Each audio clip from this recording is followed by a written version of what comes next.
happy 16 subscriber na tayo. Oh. Yung views nakalimutan ko. 3,000 ba? Tignan nyo doon. At mag-subscribe na kayo. Itong ayaw nyo, ito ko lang sasabihin. Basta mag-subscribe na kayo. Tapos, i-like nyo yung video, yung mga video ko para mas mabilis ako makapag-upload.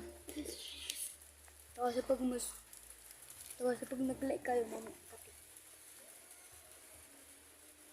kaya itong gusto nyo ng mga video na mga nakakatawa, o di mag-subscribe na kayo, guguha na ako. Subscribe na! Hoy!